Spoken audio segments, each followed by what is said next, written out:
जय जगत्माता बगलामुखी। ओम क्रीं बगलामुखी वरदे सर्व सौभाग्य प्रदायिनी समस्त भक्तानां सर्वाभीष्टं साधय साधय क्रीं ஓம் ஸ்வாஹா. இந்த போர்டிலே இருக்கப்பட்ட ஜாதகம் ஒரு ஸ்பெஷல் ஜாதகம் தான். இந்த ஜாதகத்தை பற்றி சொல்றதுக்கு முன்னாடி சில விஷயங்கள் உங்களிடம் சொல்ல வேண்டும். அதாவது சில பேர் சொல்றாங்க ஆபிச்சார தோஷங்கள் அப்படி ஒன்றும் கிடையாது அப்படி சொல்றாங்க. ஆனால் நான் கேட்கிறேன், நீங்க கிரக தோஷத்துக்கு பூஜை பண்றாங்க இல்லையா? அதாவது சனி தோஷம் இருக்கு, ஏழரை சனியாக இருக்கு, கண்டக சனியாக இருக்கு, குரு சுபஸ்தானத்திலே அல்லே, சனி சுபஸ்தானத்திலே அல்லே, கோச்சார பலங்கள் சரியல்லே, இப்படி சொல்லிட்டு கிரக சாந்திக்காக பூஜை பண்றீங்க இல்லையா? அப்போ கிரக சாந்திக்காக பூஜை பண்ணும் பொழுது தோஷம் செய்யப்பட்ட கிரகங்கள் அந்த தோஷத்திலே இருந்து விலகி நமக்கு நல்லது தரும் என்ற நம்பிக்கை தான் இல்லையா? அதனால தானே இது பண்றீங்க. அப்போ கிரகங்களுடைய அந்த தோஷ செய்யக்கூடிய மெண்டாலிட்டியை மாற்றக்கூடிய பவர் இந்த மந்திரத்துக்கு இருக்கு அப்படின்னு தானே அர்த்தம். அதே மாதிரி சிலவங்க சொல்லுவாங்க, அது இந்த பிரசனத்துல எல்லாம் பார்க்கறது உண்டு, பிரசனம் வைக்கிறதுக்காக வரப்பட்ட ஆளுகள், ஜோதிஷம் பார்க்கறதுக்காக வரப்பட்ட ஆளுகளும் சொல்லுவாங்க, சுவாமி குலதெய்வத்தை கட்டி இருக்கு அப்படின்னு சொல்றாங்க, அதனால கொஞ்சம் பிரசனம் வச்சு பார்க்கணும், கண்டிப்பாக வீட்டில் ஒரே பிரச்சனையாக இருக்கு, குலதெய்வத்தை கட்டி இருக்கு அப்படி சொல்றாங்க, பல இடங்களிலேயும் போய் பார்த்தேன் அப்படி சொல்லுவாங்க. தெய்வங்களை எப்படி கட்ட முடியும்? தெய்வங்களை இப்படி கட்டி போட முடியாது, ஆனால் ஸ்தம்பனம் செய்ய முடியும். அதனால தான் அந்த தேவ ஸ்தம்பனத்துக்கு தான் குல தெய்வத்தை கட்டி போட்டிருக்கு அப்படின்னு சொல்றாங்க. அப்ப பாருங்க, எப்படி கட்டி போடுவாங்க? பிளாக் மேஜிக்கினால செய்வன செய்துட்டு, அதாவது மந்திரத்தினால தான் கட்டி போடுறது. அப்ப தெய்வங்களையே மந்திரங்களால் கட்டி போட முடியும். இனி தேவ பிரதிஷ்டை பண்றாங்க இல்லையா? பிரதிஷ்டை பண்ணும்போது ஒரு தெய்வத்தை ஆவாகனம் பண்ணி அங்க கட்டி போடுறது தான் பிரதிஷ்டை என்று சொல்லப்பட்டது. சுருக்கமா தெய்வங்கள் கூட மந்திர சாஸ்திரத்துக்கு கட்டுப்பட்டவர் தான் அப்படின்னு அர்த்தம். அதனால்தான் மந்திரங்கள் சொல்ல சொல்ல, மந்திரங்கள் ஜபம் பண்ணி பூஜை செய்ய செய்ய தெய்வத்துக்கு பவர் உண்டாகும். நமக்கு தெரியும், இந்த தமிழ்நாட்டிலே பாருங்கோ, ஆயிரக்கணக்கான மகா கஷேத்திரங்கள் நசிச்சு கிடக்குறாங்க. ஒரு விளக்கேற்றத்துக்கு கூட வழி இல்லாம பாழடைஞ்சு கிடக்குறாங்க. அதுக்கு என்ன காரணம் தெரியுமோ? அங்கே கரெக்டாக பூஜை புரஸ்காரங்கள் நடக்காமல், காலங்களோളം நடக்காம இருந்ததுனால அங்க அந்த தேவ சைதன்யம் நசிச்சு போச்சு. எங்கெங்கே பவர்ஃபுல்லாக தெய்வ சக்தி இருக்கிறதோ அங்கே கரெக்டா பூஜை புரஸ்காரங்கள் நடக்கிறது அப்படின்னு அர்த்தம். கரெக்டா பூஜை புரஸ்காரங்கள் நடக்கிறது என்று சொன்னால் மந்திரங்கள் ஜபம் பண்றது, அர்ச்சனை நிவேத்தியங்கள் நடக்கிறது அப்படின்னு அர்த்தம். சுருக்கமா தெய்வங்களுக்கு கூட பவர் உண்டாக்கப்பட்டது, பவர் தரப்பட்டது, சக்தி தரப்பட்டது மந்திரங்கள் தான். அந்த மந்திரங்களாலே தெய்வங்களை கூட பந்தனம் செய்ய முடியும். பகலாமுகி மந்திரத்தினால தெய்வங்களை கூட ஸ்தம்பனம் செய்ய முடியும் அப்படின்னு தசமகா வித்யா கல்பத்தில் சொல்லி இருக்கிறது. அதே போல சின்னமஸ்தா மந்திரத்தினால சூரியோதயத்தையே தடுக்க முடியும் அப்படின்னு தசமகா வித்யா கல்பத்திலே சொல்லி இருக்கிறது. அப்ப அவ்வளவு பவர்ஃபுல்லாக உள்ள மந்திரங்கள் இருக்கு. அப்போ சுப பூஜைகள் எல்லாம் செய்யலாம், அதெல்லாம் ஓகே, நல்லது. ஆனால் தோஷங்கள் இல்லை, ஆபிசாரங்கள் இல்லை, ஆபிசார மந்திரம் அப்படின்னு ஒண்ணு இல்லை அப்படி சொல்றது தப்பு. அது மந்திர சாஸ்திரம் சரியாகவே படிக்காதவர்கள் தான் அப்படி சொல்லுவாங்க. இதுக்கு ஒரு உதாரணம் இந்த ஜாதகம். இது பாருங்கோ, இது ரொம்ப பவர்ஃபுல்லான ஜாதகம் தான். இந்த ஜாதகத்தில் உள்ள ஸ்பெஷாலிட்டி என்ன தெரியுமோ? இது 35 வயசு உள்ள ஒரு ஆளுடைய ஜாதகம் தான். இந்த டேட் ஆஃப் பர்த் எல்லாம் போட கொஞ்சம் பெரிய இடம், அதனால கொஞ்சம் டீப்பா அந்த டேட் ஆஃப் பர்த் எல்லாம் போட வேண்டாம் அப்படின்னு சொன்னேன். அது மட்டுமல்ல, அவரிடம் நான் இதோட பர்மிஷன் வாங்கவும் இல்லை. அதனால தான் கொஞ்சம் அதை பற்றி சொல்றேன். அப்போ இதுல ஸ்பெஷாலிட்டி என்ன என்றால், ரெட்ட ராஜயோகம் உள்ள ஜாதகம் அப்படின்னு சொன்னா நீங்க நினைக்கும் ஒரு ஜாதகத்தில் 4, 5, 6 எல்லாம் ராஜயோகங்கள் இருக்கும் இல்லையா, அப்புறம் என்ன ரெட்ட ராஜயோகம் அப்படின்னு நினைப்பீங்க. அப்படி இல்லை, ஒரே காலத்தில் ஒரே கிரகத்தை கொண்டு 2 ராஜயோகங்கள் வந்தால் அதுக்கு தான் ரெட்ட ராஜயோகம் அப்படி சொல்லுவாங்க ஜோதிஷத்துல. ரெட்ட ராஜயோகம், இரட்ட ராஜயோகம். ரெட்ட ராஜயோகம் தமிழ்ல சொன்னால் அது என்னன்னா, ஒரே கிரகம், அந்த கிரகத்தை கொண்டு ஒரே காலத்தில் 2 ராஜயோகங்கள் அனுபவிக்க வேண்டியதாக இருக்கும். அதுதான் இரட்ட ராஜயோகம் என்று சொல்லப்பட்டது. இந்த ஜாதகத்தில் அது எங்கே இருக்குன்னு நமக்கு பார்க்கலாம். பாருங்கோ, லக்னம், லக்னத்திலே இருந்து 1, 2, 3, 4ஆம் இடத்துல சந்திரன். இவர் இப்போ பௌர்ணமியில பிறந்திருக்கிறாரு. அதாவது இது அவருடைய ஜாதகம் தான். 90ஆம் ஆண்டு ஆகஸ்ட் 6ஆம் தேதி 11:05 AM இவர் எர்ணாகுளத்தில், கேரளத்தில் எர்ணாகுளத்தில் பிறந்திருக்கிறாரு. அன்னைக்கு பௌர்ணமியாக இருக்கிறது அந்த நாள்ல. அப்ப இந்த சந்திரன் ஃபுல் மூன், பௌர்ணமி. அது லக்னத்தில இருந்து 1, 2, 3, 4 4ஆம் இடத்துல இருக்கு.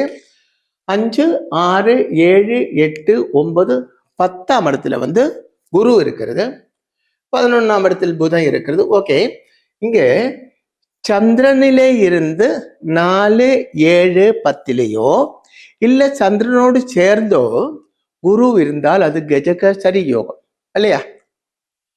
அதாவது சாஸ்திரம் அப்படின்னா, சந்திரனுடைய கேந்திர ராசியில் குரு இருந்தால் அது கஜகேசரி யோகம். கேந்திர ராசின்னு சொன்னால் 1, 4, 7, 10.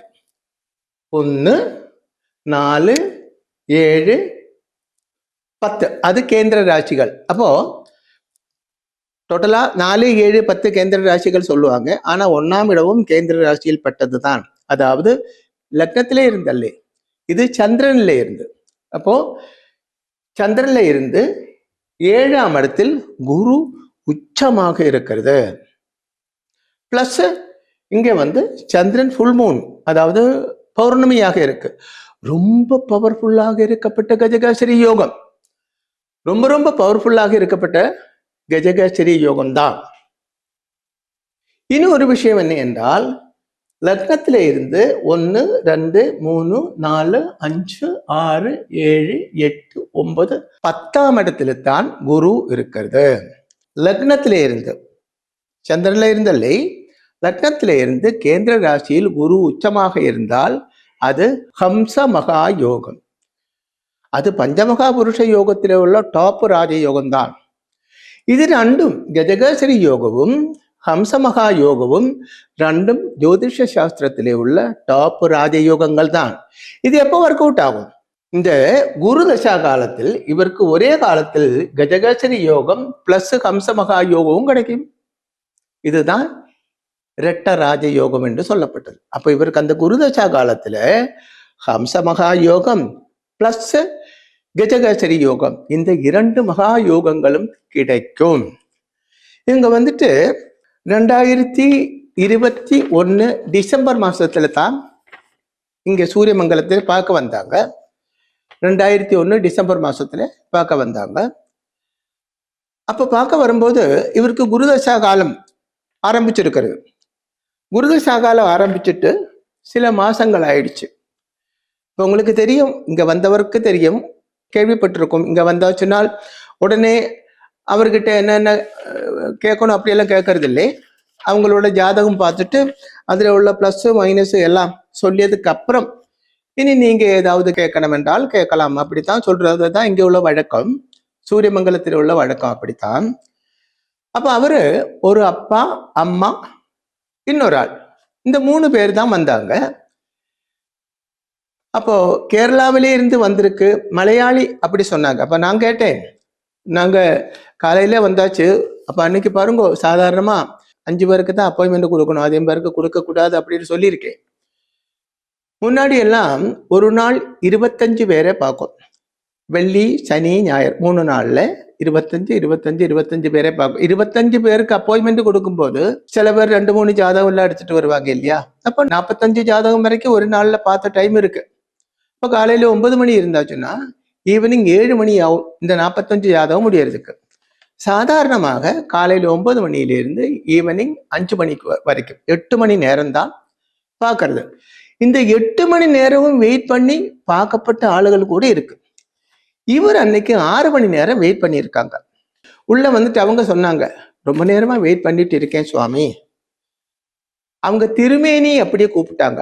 கேரளாவிலிருந்து வரப்பட்டவர், நான் நம்பூதிரியாக இருக்கிறதுனால சுவாமி அப்படின்னு அல்ல, திருமேனி அப்படின்னு கூப்பிட்டாங்க. அப்ப அவங்க சொன்னாங்க, இந்த கூட வந்து ஆள் 6 மணி நேரமா வெயிட் பண்றேன் திருவேணி அப்படி சொன்னாங்க. ஓ, நீங்க மலையாளியா? ஆமா, காலையிலே வந்தாச்சு. நான் சொன்னேன், அப்போ உங்களுக்கு இங்க டைம் கொடுத்துருப்பாங்களே, காலையில வர சொன்னாங்க, வரும்போது இங்க ஃபுல்லா இருக்கு. சரி, ஒவ்வொரு பேரு பார்த்துட்டு வெளியில வரட்டும்னு நாங்களும் வெயிட் பண்ணேன். சரி, ஜாதகம் கொடுத்தாங்க, ஜாதகம் வாங்கி பார்த்தேன். ஜாதகம் வாங்கி பார்த்துட்டு நான் என்ன சொன்னேன் என்றால், இதுல பிரச்சனை ஒன்றும் இல்லையே, நல்லா தானே இருக்கீங்க, அப்புறம் கேரளாவில இருந்து இங்கே வரைக்கும் எதுக்கு வந்தீங்க? அது மட்டும் இல்ல, அங்கே சாஸ்திரம் தெரிஞ்ச அநேகம் ஆச்சாரியன்மார் இருக்காங்க இல்லையா, இங்க எதுக்கு வந்தீங்க?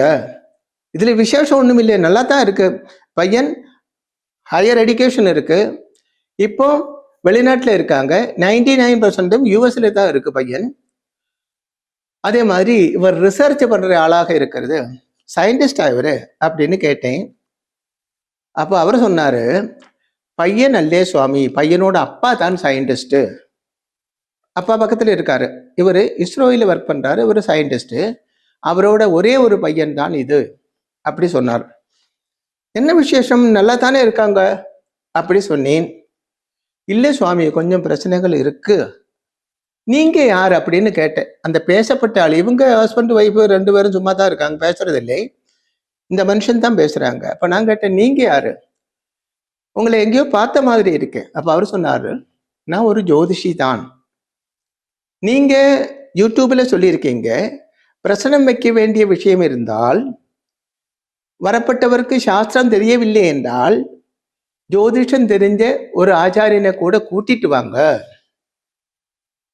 அப்பதான் நான் சொல்றது கரெக்டா நல்ல கிளியரா உங்களுக்கு புரியும், உங்களுக்கு ஒரு கிளாரிட்டி வரும் அப்படியெல்லாம் நீங்க சொல்லியிருக்கீங்க. அதனால தான் இவர் கூட, இவரோட ஃபேமிலி ஜோதிஷி தான், நான் இவர் கூட வந்தேன் அப்படி சொன்னாங்க. இப்ப நான் சொன்னேன், இப்போ இவருக்கு குரு தசா காலம் ஆரம்பிச்சிருக்கு, குரு வந்து இரட்டை ராஜயோகம் செய்யப்பட்டதாக இருக்கிறது. 2ஆம் இடத்துல வந்து குரு பார்வை இருக்கு, 2ஆம் பாவாதிபதியாக இருக்கப்பட்ட செவ்வாய் சொச்சேத்திர பலம் பிளஸ் லக்னத்தில் பார்வை. அப்படி இருக்கும்போது மெடிக்கல் சயின்ஸில் ரிசர்ச் பண்ணப்பட்ட ஒரு ஆளாக இருக்கணும், ஒரு டாக்டராக இருக்கணும், ஒரு சயின்டிஸ்டாக இருக்கணும், அப்படி எல்லாம் இருக்கு. அப்படி சொல்லும்போது அவர் சொன்னாரு, பையன் டாக்டர் தான், இப்போ வெளிநாட்டில் இருக்கு, வெளிநாட்டில் போயிட்டு 6 மாசம்தான் ஆச்சு. குருதசா காலம் ஆரம்பிக்கும் போது வெளிநாட்டில் போயாச்சு. அதுக்கு முன்னாடி ஹையர் ஸ்டடீஸுக்காக போயிட்டு வந்திருக்கு, இப்போ உத்தியோகமாக போயிருக்கு, அங்கத்தான் இருக்கு. ஆனா வேற சில பிரச்சனைகள் இருக்கு, ஆனா அவர் ஓப்பனாக சொல்றது இல்லை, இப்படி சொல்றாங்க. இப்போ நான் என்ன சொன்னேன் என்றால், ஜாதகத்துல கொஞ்சம் ஒரு மைனஸ் தெரியும், ஒரு ஆபிச்சார தோஷத்தோட சிம்டம் தெரியறது உண்டு. அப்போ ஆபிச்சாரம் ஏதாவது இருக்கோ, அது நமக்கு கொஞ்சம் பிரச்சனை வச்சு பார்க்கலாம். ஜாதகம் பார்த்தா இப்போ பையன் ரொம்ப நல்லா இருக்கு, எந்த பிரச்சனையும் இல்லை, வெளிநாட்டுல இருக்காங்க, நல்ல உத்தியோகம், ரிசர்ச் எல்லாம் பண்ணிட்டு. அப்ப அவங்க சொன்னாங்க, ஒரு பெரிய ஹாஸ்பிட்டல்ல டாக்டரா வேலை பண்றாரு, பிளஸ் கேன்சருக்காக ஒரு மெடிசின் ரிசர்ச் பண்ணிட்டு இருக்காங்க, அப்படி எல்லாம் அவங்க சொன்னாங்க. அந்த மாதிரி விஷயம் எல்லாம் அதிகமா எனக்கு தெரியாததுனால நான் உள்ள போய் கேட்கவும் மாட்டேன்.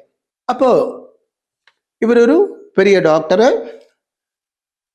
பிளஸ் ரிசர்ச் பண்ணப்பட்ட ஆளுன்னு சொல்லும்போது ஒரு சயின்டிஸ்ட், எல்லாமே சூப்பராக இருக்கிறது, எல்லாம் சொன்னபடி தான் இருக்கிறது. ஆனா ஏதோ ஒரு பிரச்சனை இருக்கு, என்னன்னு அவரு தெளிவாக சொல்றது இல்லை. அப்புறம் நான் கேட்டேன், அப்ப பிரச்சனை வைக்கலாம், நாங்க வந்ததே அதுக்காகத்தான் அப்படி சொன்னார். அப்போ இதுல சனியோடு சேர்ந்து மானி இருக்கிறது, அது குருவோட வீட்டிலே இருக்கு. ஜாதகத்தில் சனியோடு சேர்ந்து மானி இருக்கிறது, அது குருவோட 1, 2, 3, 4, 5, 6ஆம் இடத்துல சத்ருஸ்தானத்திலே இருக்கு.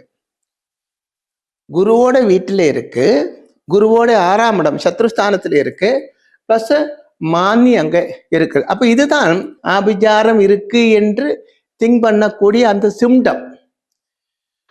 அது ஜாதகத்துல ஒரு சிம்டம் தான் இருக்கும். அது பாருங்க, இவருக்கு ஆல்ரெடி சொன்னேன் 35 வயசு தாண்டி இருக்கு. அப்போ இவரை பொறுத்த வரைக்கும் இவர் பிறந்த போது உள்ளது தானே ஜாதகம், எல்லாரையும் பொறுத்த வரைக்கும் அப்படி தானே, பிறக்கும் போது உள்ள ஜாதகம் தானே. பிறக்கும் போது இந்த செய்வனே இருக்கா? இல்லை இல்லையா?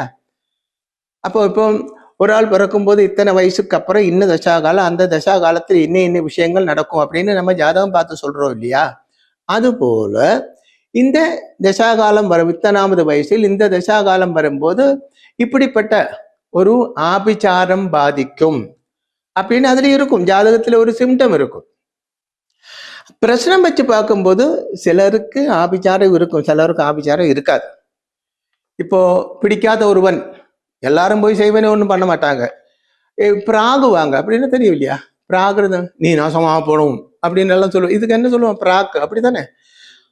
அதுவும் சபிக்குவாங்க இல்லையா? சாபம் போடுவாங்க, இந்த மாதிரி சாபம் போடுவாங்க அப்படி சொல்லுவாங்க.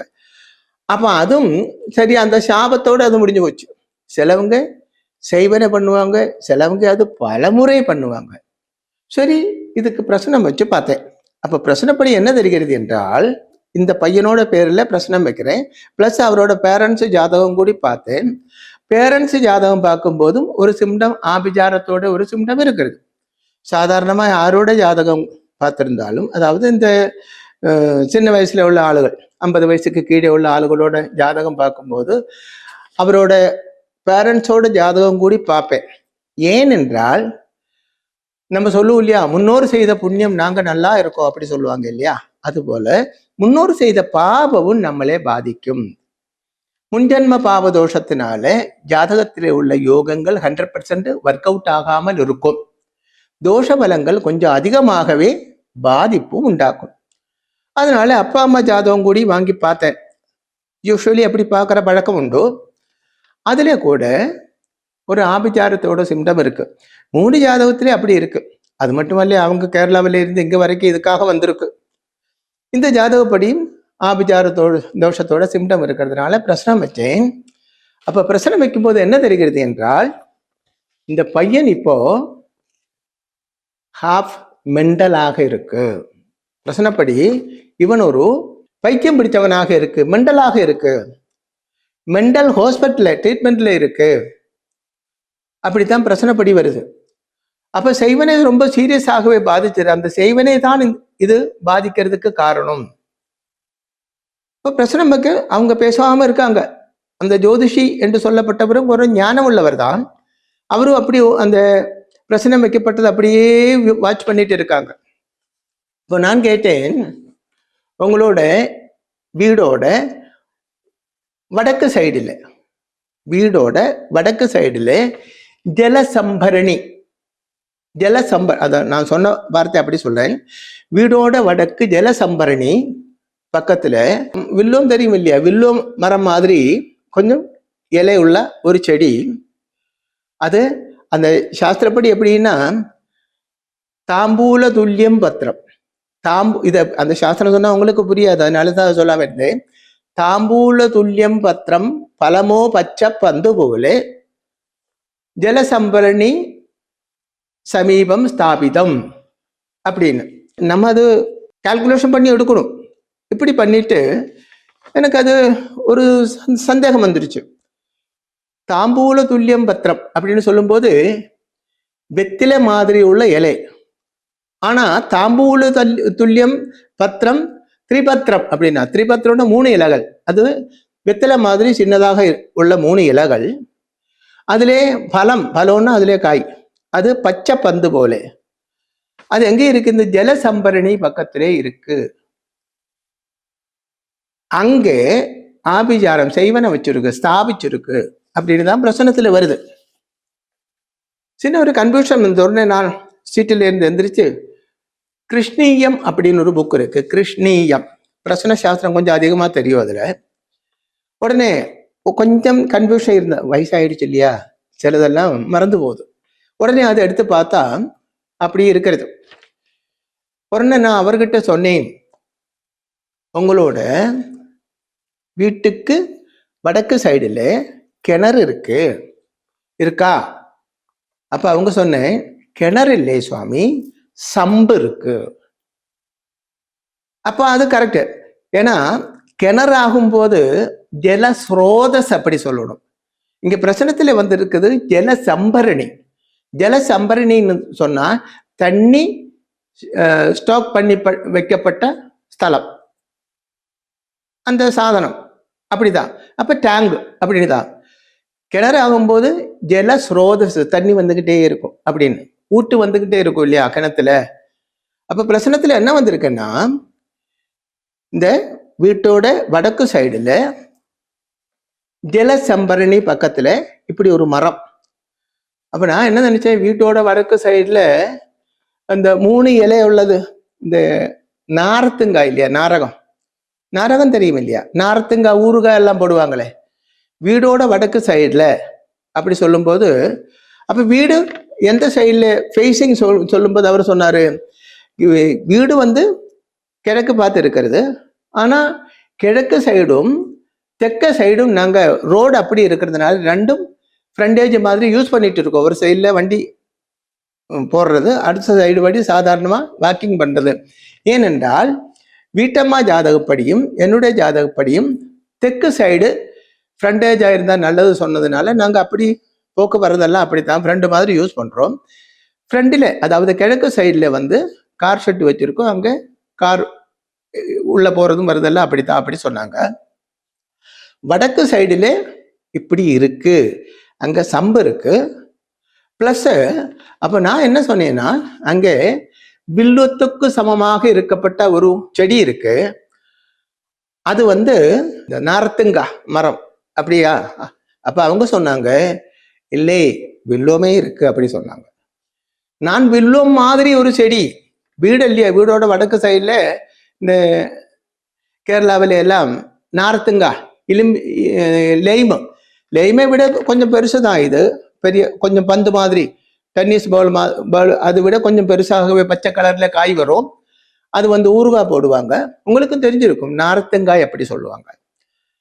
அப்ப அவங்க சொன்னாங்க, அப்ப பாருங்க பிரச்சனத்துல எப்படி தெரியுது, அது அந்த பிரச்சனத்துல உள்ள ராசியை கொண்டு நம்ம அதை திங்க் பண்ண வேண்டும்.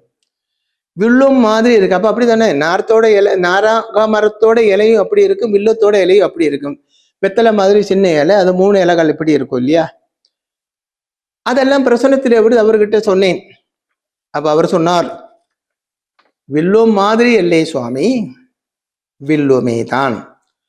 அங்க தானா ஒரு வில்வம் வந்துருச்சு. எங்களோட குலதெய்வம் வந்து மகாதேவன், சிவன் தான் எங்களோட குலதெய்வம். எங்களோட பூர்வீகம் வந்துட்டு பாலக்காடு தான். பாலக்காடு தமிழ்நாடோடு சேர்ந்திருந்த காலத்திலே அங்கே இருந்தவங்க இப்பதான் எர்ணாகுளத்துக்கு மாறியாச்சு, ரொம்ப வருஷ காலமா. நான் பிறந்தெல்லாம் எர்ணாகுளத்துல தான். அப்ப அங்கேயே எங்களோட ஏதோ ஒரு சிவக்ஷேத்திரம் சொன்னதான் எங்களோட குலதெய்வம். இங்கே அந்த வில்வம் தானா முளைச்சு வந்ததுனால சரி, குலதெய்வத்தோட ஓர்மைக்காக அதை நாங்க அங்க விளக்கேற்றுறது உண்டு. அப்படி ஒரு மரம் அங்க இருக்கு. அங்க சம்பு உண்டாக்குறதுக்காக, சம்புன்னு தெரியும் இல்லையா, ஜலம் வந்து சேகரிக்கப்பட்ட இடம், ஸ்டோர் பண்ணி வைக்கப்பட்ட இடம், அதுல இருந்து அப்புறம் பம்பு செய்து மேலே டேங்கில கொண்டு போவாங்க. அங்கே சம்பு பண்றதுக்காக குழிக்கும் பொழுது ஒரு கலசம் கிடைச்சாச்சு, மெட்டல்ல உள்ள ஒரு கலசம். அப்ப அவர் சொன்னார், அந்த ஓனர் சொன்னாரு, காசியில இருந்து தீர்த்தம் எல்லாம் வாங்கிட்டு வரும் இல்லையா, கங்கா தீர்த்தம், அதே மாதிரி கொஞ்சம் பெருசான ஒரு கலசம். ஆனா காசியிலேருந்து கொண்டு போகும்போது சீல் பண்ணியிருப்பா, அப்படி இல்லை, இன்னொரு வேற ஒரு எக்ஸ்ட்ரா பாத்திரம் வச்சு அதை அடைச்சிருந்தது, அங்கே இருந்து கிடைச்சாச்சு. ஆனா அது எடுக்கும்போது பயங்கர துர்கந்தமாக இருந்தது.